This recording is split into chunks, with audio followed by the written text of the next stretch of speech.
Mauna po tayo sa Romans chapter 2, verse 1 to 16. No? Bago natin basahin yung mga salita ng Diyos, inayang ko lahat na yumuko at manalangin na may tuloy sa ating Panginoon.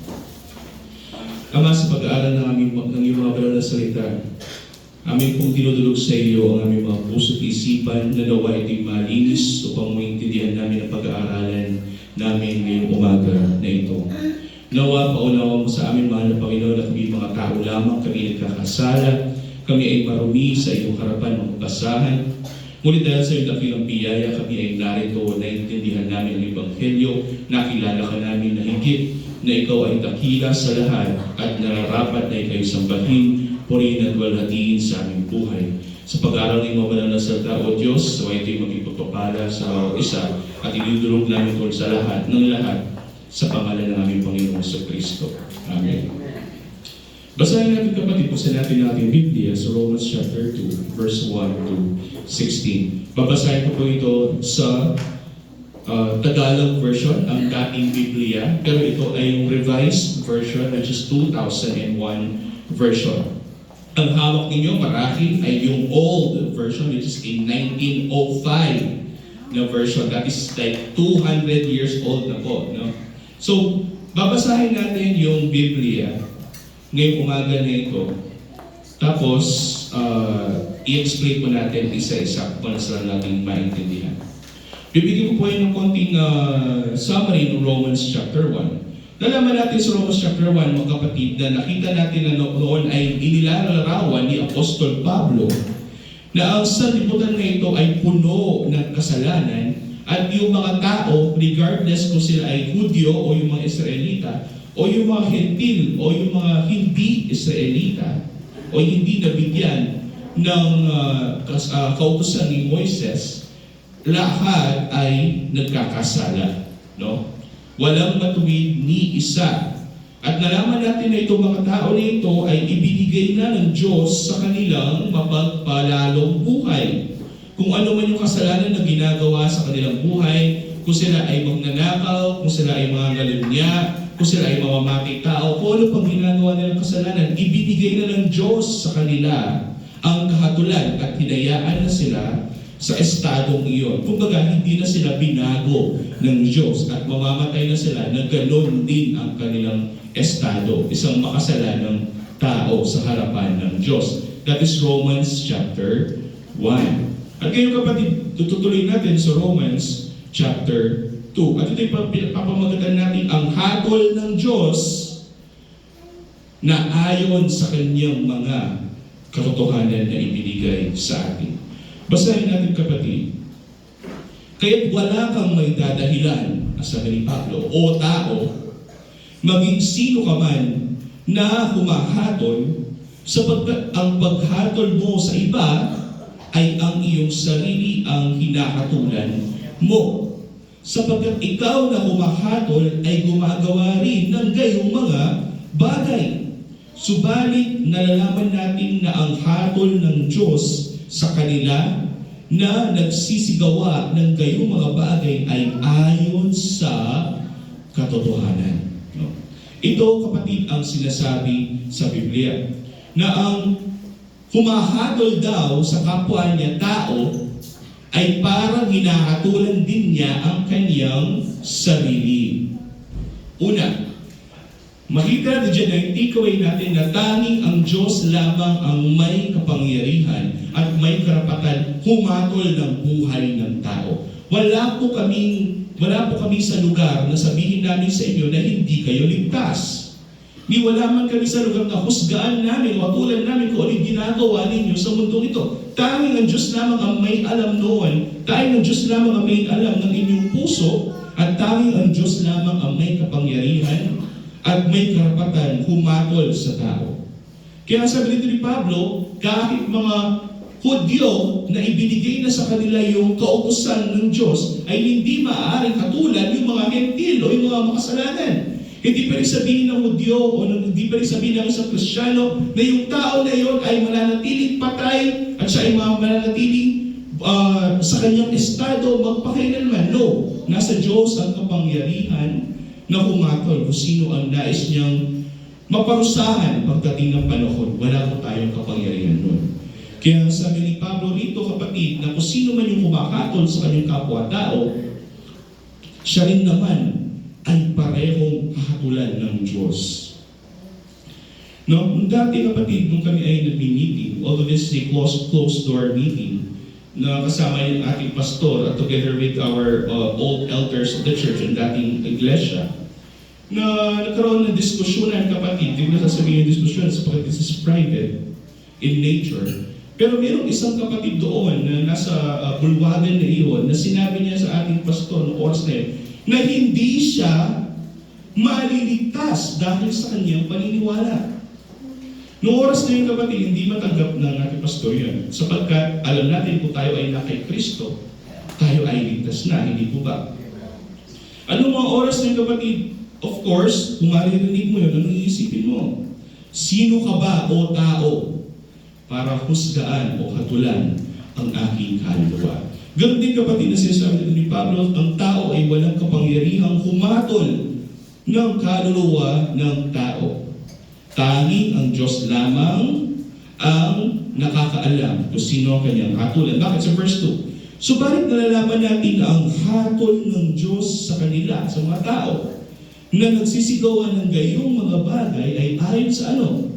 Katotohanan. Ito'y ayon sa kanyang mga salita. Ito'y ayon sa mga nakasulat sa Biblia. Kaya kung tayo ay hahatol ng ating mga... Hindi naman sinasabi ito ni Pablo na hindi na tayo pwedeng humatol ng ating mga kapatid. No. We still need to judge our brethren in Christ. Kailangan pa rin natin silang hatulan base sa kanilang ginagawa. No. Base sa kanilang ginagawa sa church. Sapagkat meron tayong tinatawag na disiplina sa katawan ni Kristo. Kapag meron kang ginawang mali, kailangan ikaw ay hatulan ng parusa. Pero ang paghahatol ng kaluluwa ng tao ay tanging sa Diyos lamang at ito'y ayon sa kanyang katotohanan. Ano yung si Romans chapter 1? Ang katotohanan ay naibigay sa tao pero hindi niya pinagkatiwalaan. Ano yung katotohanan nito? Ang Ebanghelyo ni Kristo. The gospel of Christ ay hindi nila naiintindihan at hindi nila ito binibigyan ng pansin. Ibang katotohanan yung kanilang ginawa at gumawa sila ng sarili nilang katotohanan ng kanilang paniniwalaan hanggang sa mga oras na ito. Number 3. At inaakala mo ba, o tao, na humatol sa mga gumagawa ng gayong mga bagay at gayon din ang ginagawa mo, na ikaw ay makakatakas sa hatol ng Diyos? Kung hinatulan mo ang iyong kapatid, at gayon din ang iyong kapatid ay hinatulan ka, at sinabi mo sa iyong kapatid, hindi ka tama, mali ka, hindi ka maliligtas, gayon din naman ang hatol ng Diyos sa iyo. Sapagkat hinahatulan mo din ang iyong kapatid na dapat ang kahatulan sa kaluluwa ng tao ay nasa kamay lamang ng Diyos. Amen po ba? Pero again, differentiate natin yung paghahatol. Ang paghahatol ng kaluluwa ng tao, kung pupunta siya sa impyerno o pupunta siya sa langit, ay nasa kamay at nasa kalooban ng Diyos na buhay. Amen po ba? Pero ang paghahatol sa ating mga kapatid, kung sila ay nagkakasala harap-harapan, ay nasa kamay ng mga elders of the church. At kayo mismo kapatid ay mayroon din naman role o parte sa paghahatol ng iyong kapatid. For instance, nakikita mo na let's say si Sister Mags. Sister Mags ay nakita mo na nasisiraan niya yung mga ibang kapatid sa iyo. At alam mo na mali yun. Of course, hahatulan mo ang iyong kapatid base sa nagawa niyang kasalanan upang matama yung kasalanan na iyon. Paghahatol pa rin yun, pero hindi ibig sabihin na ang kaluluwa ni Sister Mags ay pupunta sa impyerno. Ibig sabihin, kailangan magsisi ni Sister Mags at kailangan parusahan base sa itinakdang mga batas sa Iglesia ng Panginoong Jesucristo. Kung ikaw ay nagkakasala, kung sila isinaad sa ating pantunan na kung ikaw ay nagkasala at ikaw ay miyembro ng elders of the church o ikaw ay miyembro ng choir, kailangan ikaw muna ay mag-step down ng ilang araw o ng ilang linggo bilang kaparusahan sa nagawang kasalanan. Yung mga yan ay pagkakatol, pero those are minor judgment. The ultimate judgment, kapatid, na paghahabol ng kaluluwa ng tao ay nasa kamay ng Diyos. Nililinaw ko lang. Kasi baka sabihin mo, nakita mo na nagkakasala ang iyong kapatid, pero hindi mo siya hinaatulan. Mali yun, kapatid. Sabi nga ni Pastor, kailangan sinasaway natin yung ating mga kapatid kapag sila ay nakakagawa ng kasalanan ayon sa hatol natin sa kanila. No? Yung judgment natin sa ating mga kapatid. Sapagat ayaw din natin naman sila na manatili sa estado na sila ay nagkakasala sa harapan ng Diyos. Pero again, ultimate na paghahatol or judgment ng kaluluwa ng tao kung saan siya pupunta sa langit o sa impyerno ay nasa kamay ng Diyos na buhay. Mapalyaring kapatid na iyang kakilala, buong Biyena makasalanan niya. Pero bayo yan yete. Tinggap ni nga kung Ginoo, tinggap ni Kristo in Biyena. Tamo balo na naligaman ng Ginoo, tabalan kalooban ng Ginoo kaya mapalyaring bota, niligtas niya yung Ginoo. Kitang oras bayo yan yete. Tulad nung magnanakaw, nakasama ni Kristo sa krus. Naalala niyo, may dalawang magnanakaw o tulisan nakasama ni Kristo sa krus. Anong pinagkaiba ng isang tulisan sa isa? Yung isang tulisan, naniwala siya kay Kristo. Yung isang tulisan, nanampalataya siya kay Kristo. Buong buhay ng mga yan, kapatid, nagkakasala sila. Pero bago malagutan ng hininga ang isa, sabi niya, Panginoon, naniwala siya kay Kristo. Kung saan ka man paparoon, doon din ako. Sabi ni Jesus sa kanya. Noong oras din siya ay iniligtas. So, ang kamay ng paghahatol ng Diyos sa buhay ng tao ay base sa katotohanan na nakasulat sa ating mga Biblia. 4. O hinahamak mo ang mga kayamanan ng kanyang kabutihan, pagtitiis at pagtsatsaga na hindi mo nababatid na ang kabutihan ng Diyos ang umaakay sa iyo sa pagsisisi. Ito yung sinasabi ni Pablo. Ikaw ba na marunong magsisi sa iyong mga nagawang kasalanan? Na ikaw ba na alam mo ang kautosan ng Diyos at kilala mo si Kristo? Na ikaw ay nagsisisi sa iyong mga nagawang kasalanan, pero yung kapitbahay mo ay hindi. Kasi sabi dito ni Pablo, kung hinahatulan mo ang iyong kapitbahay na para bagang siya ay mananatili ng ganoon sa estado na yun, hindi mo siya binibigyan ng pagkakataon na malaman niya ang Ebanghelyo ni Kristo, na hindi mo siya binibigyan ng pagkakataon na malaman niya ang mga salita ng Diyos. Ora mismo, katulad mo lang, katulad ng ginawa ng mga Hudyo sa mga Hentil, na kanilang ginatulan yung mga Hentil na sila ay hindi ligtas. Para bagang hinahamak mo yung kapangyarihan ng Diyos na binigyan kanya ng biyaya na ikaw ay napakay Kristo at marunong magsisi. Tandaan, sinasabi ni Pablo, na kung ikaw ay nagsisi sa harapan ng Diyos, kung ay nabautismuhan kay Kristo Jesus, kung ikaw ay nandito ngayon at naglilingkod sa ating mahal na Panginoon, that is not of your own doing. Hindi yan dahil ikaw ay mas higit pa kaysa sa ibang tao o ikaw ay mas marunong pa sa ibang tao. No! Kaya ka narito, dahil ang Diyos ay mayaman sa kabutihan, pagtitiis at pagtsatsaga na ikaw ay idinila dito sa kanyang katawan upang ikaw ay marunong magsisi. Ang kapangyarihan ng Diyos magbigay sa atin ng kakayahan na magsisi sa ating mga nagawang kasalanan ay ayon sa biyaya ng Diyos. Sapagkat ang tao sa kanyang natural na estado, hindi niya kayang gawin yung mga bagay na yan. Hindi kaya magsisi ng tao nasa alipin ng kasalanan. Amen po ba? Pinag-aralan natin ito. Pero kung ikaw ay marunong magsisi, ikaw ay hindi na alipin ng kasalanan, kundi ikaw ay alipin ng alipin na ni Kristo at sumusunod na sa kanyang mga alituntunin. Kaya sabi nito ni Pablo, tinanong niya, hinahamak mo ang mga kayamanan ng kanyang kabutihan, pagtitiis at pagtsatsaga na hindi mo nababatid ang kabutihan ng Diyos ang umaakay sa iyo sa pagsisisi. 5. Ngunit ayon sa iyong katigasan at pusong hindi nagsisisi, ay nagtitipon ka para sa iyong sarili ng tinakatakot. Nagtitipon ka sa iyong sarili ng puot. Puot nino? Puot ng tao? No. Puot yan, kapatid, ng mismong manlilikha ng tao, ang Diyos. Nagtitipon ka sa iyong sarili ng puot upang sa araw ng kapuotan at pagpapahayag ng matuwid na paghukom ng Diyos ay maranasan mo ang kanyang galit. Alam natin ito, kapatid, na ang Diyos hanggang sa mga oras ito, kahit siya ay mapagmahal, siya rin naman ay nabubuot. Amen po ba? Naniniwala po kayo na ang Diyos ay banal. At kapag Diyos ay banal, hindi lamang siya banal. Sabi sa Isaiah, siya ay banal na Diyos.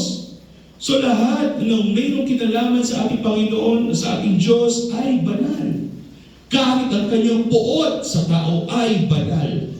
Kapatid, akala mo ang puot ay marumi? No. Kapag napupuot ang Diyos, ito'y nahatol sa ito'y naayon sa kanyang paghatol sa mga nagawa mong mga kasalanan. At tanging ang Diyos lamang makakagawa nito. At kung ipapahayag ng Diyos ang kanyang katuwiran sa tao, paano ito ipapahayag? Sa pamamagitan ng paghatol na pinakamatinding paghatol sa lahat. Ano yan? Na ang tao sa kanyang kaluluwa ay mamamatay sa impyerno, ngunit hindi nasisira, nabubulok, o namamatay. Bagkus this is eternal torment. Imagine na mo, kapatid, may kaplas na kayo nung mamali kayong ganun. Pag ilan niya ba yung takuri na mapali niya pa, masakit. Imagine that sensation forever sa buong katawan mo. Yan ang paghahatol ng Diyos sa mga taong nananatili sa kasalanan, sa mga taong hindi marunong magsisi, at sa mga taong wala kay Kristo Jesus at hindi nalalaman ang katotohanan ni Kristo sa kanilang buhay. This is also true sa inyong lahat na narito. I'm sure hindi po tayong lahat na narito ay nalalaman natin ang katotohanan. Marahil mayroon sa atin yung napipilitan lamang na pumunta rito. Mayroon sa atin yung wala naman sa puso nila na malaman ang katotohanan ni Kristo. Mayroon mga narito na for the sake lamang na makita nila yung crush nila, mapakita nila yung bago nilang suot, o makipagchismisan sa kanilang mga kumare at mga kumpare. Amen po ba? Totoo naman yan. Matamaan man o hindi, alam natin, ang ating mga puso, kilala natin yung ating mga sarili. Pero sinasabi dito ng Diyos, kung wala sa iyo ang katotohanan ni Kristo, para kang taong nagtitipon ng ano? Ng puot ng Diyos. At pagdating ng araw, kapag naranasan mo na, nakita mo na ang araw ng paghukom, lahat ng puot ng Diyos ay ibubuhos niya sa iyo pagdating ng araw. This is a warning, kapatid, sa lahat ng mga taong nananatili pa rin sa estadong patay sa Espiritu. Napag-aralan natin yan, amen po ba? Mayroong dalawang tao sa Iglesia ni Cristo. Mayroong mga tupa na totoong tupa ng Diyos at mayroong mga kambing na nagbibihis tupa.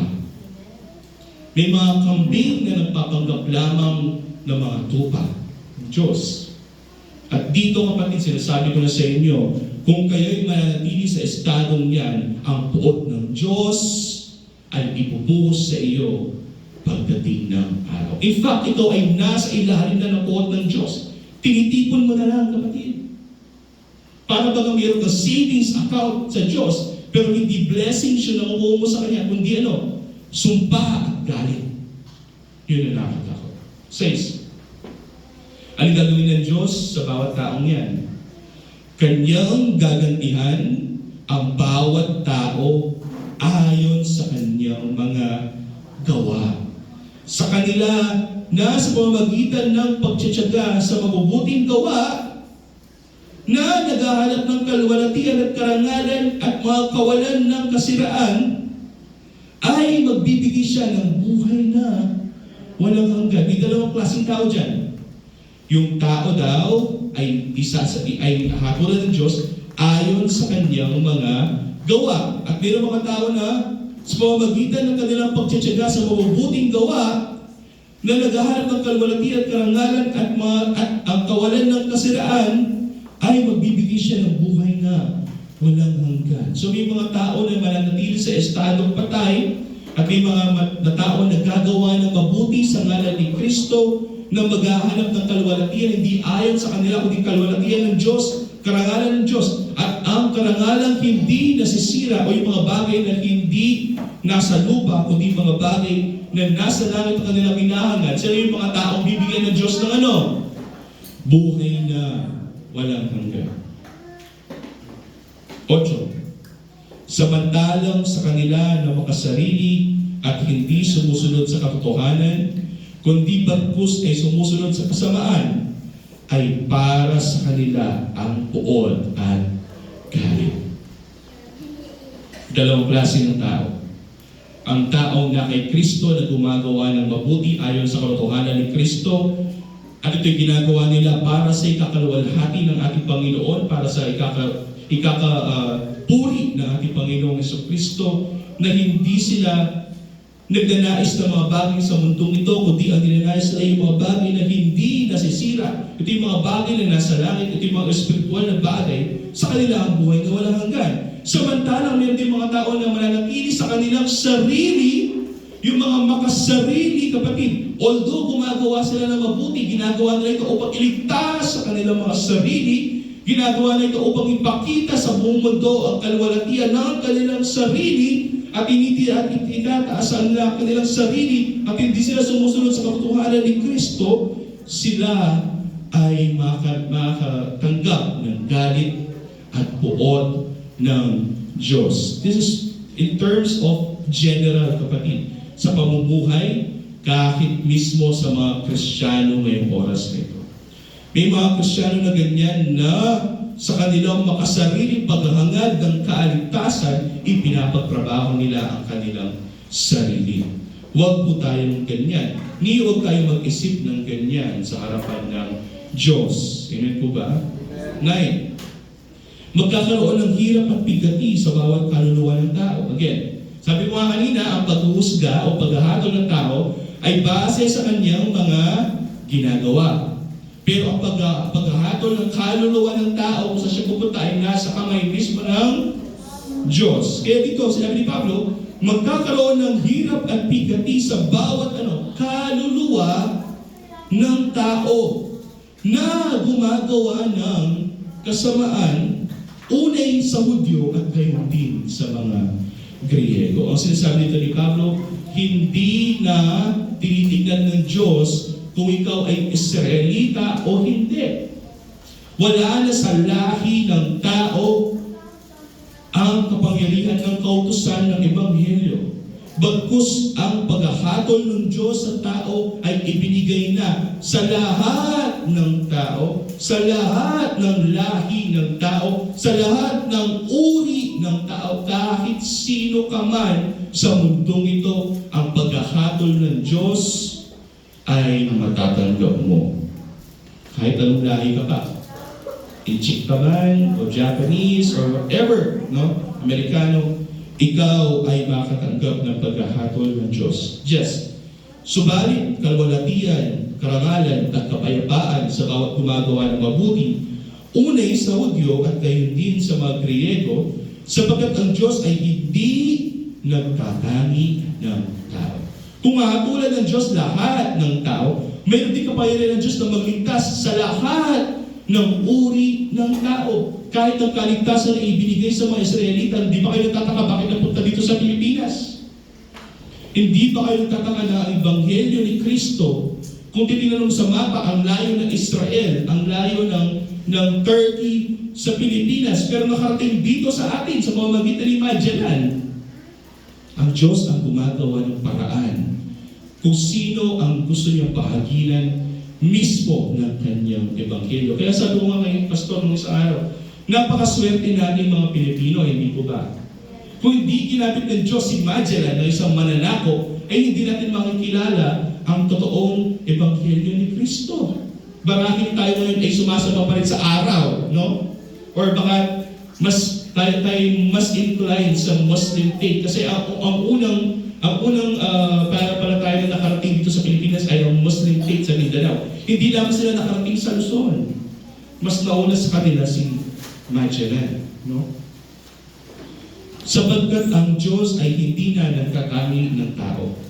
12. Sapagkat ang lahat ng nagkasala ng walang kautusan ay mapapahamak din ng walang kautusan. At ang lahat na nagkasala sa ilalim ng kautusan ay sa kautusan hahatulan. Ano sinasabi dito? Again, may dalawang lahi ng tao na pinag-usapan dyan. Ano yung unang lahi ng tao? Yung mga Hudyo o yung Israelita na naibigay sa kanila ang kautusan ng Diyos sa pamamagitan ni Moises. At mayroong mga tao na hindi naibigay sa kanila ang kautusan, hindi nila alam ang mga utos ng Diyos at sila ay patuloy na gumagawa ng mga bagay ayon sa kanilang sarili. Amen po ba? So may dalawang lahi dyan. Ang sinabi dito ni Pablo, kung ikaw ay nasa ilalim ng kautusan tulad ng mga Israelita, ikaw ay hahatulan ng Diyos ayon sa kanyang mga utos na ibinigay sa iyo. Hindi po ba? Pero yung mga wala sa kautusan, ay hahatulan din naman sila ng mga nawala din sa kautusan. Ano yan? Na kahit alam mong mayroong Diyos na naglikha ng mga bagay, ay hindi mo pa rin siya sinalbantayanan at binigyan ng pagluluwalhati. Sapagkat ang lahat ng nagkasala ng walang kautusan ay mapapahamak din ng walang kautusan. Again, regardless kung ikaw ay Hudyo or Hentil, ikaw pa rin ay makatulan ng Diyos base sa kanyang mga kautusan. 13. Sapagkat hindi ang mga tagapakinig ng kautusan ang siyang ganap sa harapan ng Diyos. Again, hindi yung mga Israelita ang ganap sa harapan ng Diyos. Kundi ang tumutupad sa kautusan ay aarihin ganap. Again, tignan mo dyan, tumutupad sa mga kautusan ng Diyos. Ibig sabihin, yung mga tao gumagawa ng mabuti. Amen po ba? Yung gumagawa at tumutupad sa mga kautusan ng Diyos. Amen po ba? E di, doon tayo nililigtas ng Diyos kasi tinutupad natin yung kanyang kautusan. No, kapatid. Pag-aaral natin yan as we progress sa Romans. No? Again, may mga taong tumutupad ng kautusan ng Diyos at may mga taong hindi. Yung mga tumutupad ng kautusan ng Diyos, sila ang inaaring ganap at yung mga taong hindi tumutupad ay hindi inaaring ganap. Sapagkat ang mga kung ang mga hentil na likas na walang kautusan ay gumagawa ng mga bagay ng kautusan ng mga ito, bagamat walang kautusan ay siyang kautusan sa kanilang sarili. Sinasabi ito ni Pablo, kapatid, na yung mga hentil nga, again, yung mga hentil na hindi binigyan ng kautusan ng Diyos, alam pa rin nila kung yung tama o mali kahit hindi nila alam ang kautusan. Alam nila na bawal pumatay ng tao. Alam nila na bawal magnakaw.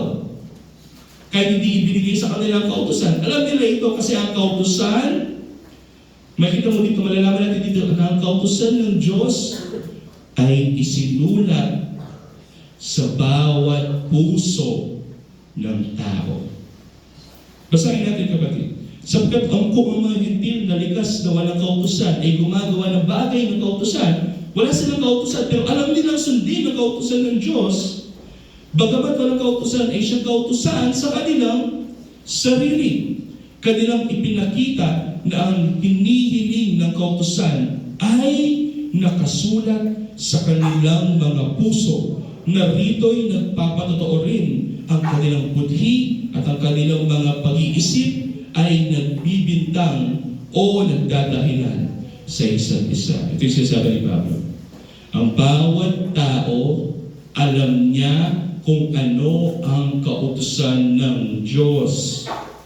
Regardless kahit anong lahi ka pa. Hindi ba kayo tataka? No? Tayo mga Pilipino at yung mga ibang bansa, pare-pareho lahat tayo ng pinaniniwalaan. What is that? The Judeo-Christian law. Ang kautusan ng mga Hudyo at mga Kristyano na ano? Bawal pumatay ng tao. Bawal magnakaw. Bawal mangalunya.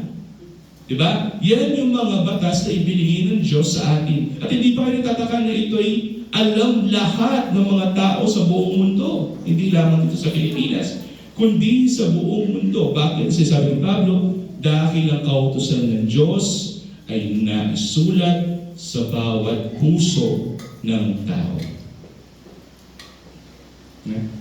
Sa 16. Ano ito yung nakakatakot? Sa araw na hatulan ng Diyos ang mga lihim ng mga tao, ito'y ayon sa aking ebanghelyo, sabi ni Pablo, sa pamamagitan ni Hesus Kristo. Ito yung maganda. Sa araw na hahatulan ng Diyos ang mga lihim ng mga tao, ito'y ayon sa ebanghelyo na ibinahagi ni Pablo sa pamamagitan ni Hesus Kristo. Kaya babalik tayo sa Romans chapter 1. The gospel is the power of God unto salvation. Ang ebanghelyo ay ang kapangyarihan ng Diyos upang magligtas ng kaluluwa ng tao. At dito sa Romans chapter 2 verse 16 sabi dito, ang araw na hatulan ng Diyos ang mga lihim ng mga tao, ito'y ayon sa ano? Ayon sa kanyang ebanghelyo. Yun yung sinasabi ni Pablo. Kung hindi mo naiintindihan ang ebanghelyo ni Jesucristo, ikaw ay hahatulan ayon sa katotohanan ng Diyos. Hindi po ba? Kung hindi mo alam ang katotohanan, hindi ka maliligtas. Ilang beses natin pinag-aralan yan. John chapter 17. Nung nanalangin yung ating mahal na Panginoong Jesucristo, sabi niya, and this is eternal life. Sabi niya sa Ama, sa langit. Amen po ba? Sabi niya, and this is eternal life, that they may know you, na makilala ka nila, sabi ni Jesucristo, as the one true God and the one you sent, sabi niya, at yung naipadala ng Ama dito sa langit, na makilala natin siya. At ito'y ayon sa katotohanan. Kung hindi mo pinaniniwalaan ang ebanghelyo ni Kristo, ikaw ay wala sa katotohanan at marahil ang iyong kaluluwa ay hindi ligtas. Ang punto ng ating pinag-aralan ngayong umaga na ito, kapatid, ay mayroong 3 pointers. Magtatapos ako dito. Una, walang sino man ang ligtas sa hatol ng Diyos. Kahit sino ka pa, kahit anong lahi ka pa, kahit nasa iyong kautusan o wala, ang sino man na gumagawa ng masama ay nagtitipon ng puot ng Diyos. At kung sino man ang gumagawa ng mabuti ayon sa kalwalhatian at ayon sa ebanghelyo ni Kristo, sila ay bibigyan ng buhay na walang hanggan. Pangalawa, ang kabutihan ng Diyos ay dapat magdala sa atin sa pagsisisi. Kung naiintindihan natin ang Diyos ay mabuti, kung naiintindihan natin ang ebanghelyo ni Kristo, kung naiintindihan natin kung ano yung estado natin ngayon, at ang estado natin noon, nung wala pa tayo kay Kristo, maintindihan mo kung gaano kabuti ang Diyos sa bawat isa na narito. Amen po ba? Naiintindihan niyo po ba talaga ay totoo na mabuti ang Diyos sa buhay ninyo?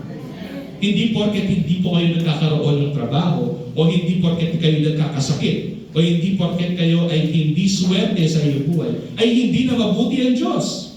The fact lamang na naiintindihan mo ang ebanghelyo ni Kristo, ay narinig mo na ang kabutihan ng Diyos, ay naranasan mo na ang kabutihan ng Diyos sa buhay mo. At sinabi ni Pablo, the fact na ikaw ay marunong magsisi sa iyong mga kasalanan, ay kabutihan na ng Diyos yan na naibigay sa inyo. Pangatlo, ang Diyos ay hahatol ayon sa katotohanan at sa ginagawa ng tao. It goes hand in hand. Kung alam mo yung katotohanan at gumagawa ka ng mabuti ayon sa katotohanan na iyong naiintindihan, then that is how the Lord or God judge you. Sa mga kabutihan ginagawa mo, hindi ayon sa iyong sariling gawa, kundi ayon sa mga nagawa ni Kristo para sa iyo. Ito yung sinasabi ni Pablo, ang Diyos ay hahatol ayon sa katotohanan at ayon sa gawa. So it goes hand in hand. Kailangan naintindihan mo ang ebanghelyo ni Kristo, at kung naintindihan mo ang ebanghelyo ni Kristo, dapat ito ay mayroong bunga ng paggawa ng mabuti. Hindi na natapos doon, naintindihan mo ang Ebanghelyo pero wala naman bunga sa buhay mo. Pang-apat, ang tunay na kalooban ng Diyos ay nakasulat hindi lamang sa bato, kundi sa ating puso.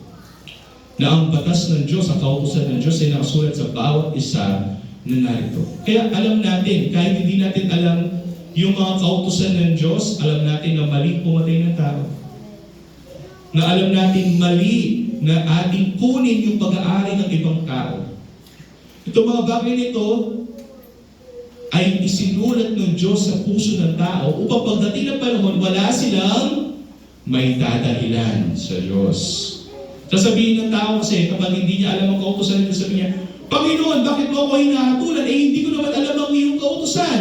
Hindi ko alam na mali palang pumatay. Hindi ko pala alam na mali palang magnakaw. Hindi ko alam na mali palang mangalunya. Nasabihin sa'yo ng Diyos, alam mo yan. Kasi ang kautusan ko ay nakasulat sa bawat puso ng tao. Alam mo yan, pero pinipigilan mo lamang yung katotohanan na yan ng iyong sariling pagsalansan. Panglima, at ang aking pagwawakas. Mga kapatid, ang mensahe sa Romans chapter 2 verse 1 to 16 ay malinaw. Walang makakatakas sa hatol ng Diyos. Ang kanyang paghuhusga ay makatarungan. Bakit? Kasi ito'y ayon sa katotohanan at ayon sa iyong mga ginawa. Ngunit, ang tao, kung mananatili siya sa ganung estado, walang maliligtas sa atin. Hindi po ba? Kasi tayo lahat ay gumagawa ng kasalanan. Kaya pag-aaralan natin yan sa susunod, kapatid, ano nga ba ang ginawa ng Diyos sa pamamagitan ni Jesucristo? Ano nga ba yung Ebanghelyo ng Diyos sa pamamagitan ni Kristo? Kung bakit tayo ay nakaalis sa estadong yon ng paghahatol at puot ng Diyos at kung bakit tayo ay narito ngayon na araw na ito, naglilingkod at nagpupoy, nagluluwalhati sa Diyos. Pag-aaralan natin yung kapatid sa silog ng Bible study. Manalangin tayo. Ama, naiintindihan namin na walang makatakas sa iyong pagkakatol. Naiintindihan namin, O Diyos, na wala sino man na narito, kahit Kristiyano man o hindi, ang makatakas sa iyong paghuhusga sa bawat isang tao. Marapatin mo, O Diyos, na kung kami ay huhusgahan, husgahan mo kami, O Diyos, pamagitan ng iyong katotohanan na mangyari na ikaw ay humusga ayon sa mga aming mga nagawa. Upang makita mo, O Diyos, ang bawat puso ng tao na narito. Baguhin mo ang bawat isa, mahal na Panginoon. Baguhin mo ang bawat isa na sila hindi manatili sa estadong patay, na hindi kami manatili sa kasamaan, kundi kami, mahal na Panginoon, ay manatili sa iyo, o aming Panginoon sa Kristo, na naglilingkod at lumalakad ng ayon sa iyong kalooban at gumagawa ng mabuti para sa iyong ikakaluwalhati. Lahat natin ang sa dalangin sa kapagaling pangalan ng Jesus.